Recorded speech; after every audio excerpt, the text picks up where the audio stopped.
వైకాపా అధినేత జగన్ రానున్న సార్వత్రిక ఎన్నికల్లో పోటీ చేయబోయే 175 ఎమ్మెల్యే 25 ఎంపీ స్థానాల అభ్యర్థుల జాబితాను విడుదల చేశారు. ఇవాళ ఉదయం కడప జిల్లా ఇడుపులపై చేరుకున్న జగన్ తండ్రి వైఎస్ రాజశేఖర రెడ్డి ఘాట్ వద్ద నివాళులర్పించారు. అనంతరం వైకాపా నేతలు నందిగం సురేష్, ధర్మాన ప్రసాదరావు అభ్యర్థుల జాబితాను ప్రకటించారు. ప్రజాభిప్రాయ సేకరణ ప్రకారమే అభ్యర్థులను నిర్ణయించామని వైకాపా అధినేత జగన్ తెలిపారు.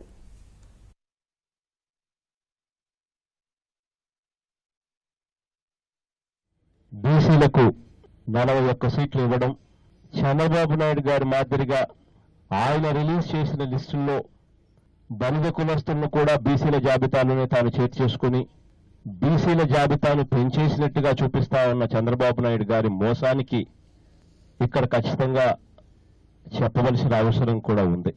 బలిజవాళ్ళను కూడా చంద్రబాబు నాయుడు గారి మాదిరిగానే మనం కూడా బీసీల కోటాల కింద కలుపుకుంటే ఈ సంఖ్య 45 కూడా చేరుతుంది. ఇది ఒక అబ్జర్వేషన్. అయితే గతంలో ఇచ్చిన దానికన్నా ముస్లిం సోదరులకు ఇంకా 1 సీట్ ఎక్కువగానే ఇచ్చాం. 5 స్థానాలు ముస్లిం సోదరులకు ఈసారి ఎన్నికల్లో కూడా ఇవ్వడం కూడా జరుగుతూ ఉంది.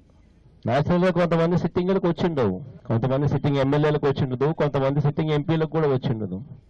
ఇవన్నీ ప్రజాభిప్రాయం మేరకు, మాకున్న సర్వేల మేరకు, ఎవరికి టికెట్ ఇస్తే బాగుంటుంది అని చెప్పి సర్వేల అభిప్రాయాల మేరకు కొన్ని నిర్ణయాలు మేము మార్పులు చేర్పులు కూడా చేస్తూ ఉంటాం. దేవుడి దయ, నాన్న దీవెనలు, ప్రజలందరి ఆశీస్సులతో వీళ్ళంతా గెలవాలని మనస్ఫూర్తిగా కూడా ప్రార్థిస్తూ సెలవు తీసుకుంటా ఉన్నాం.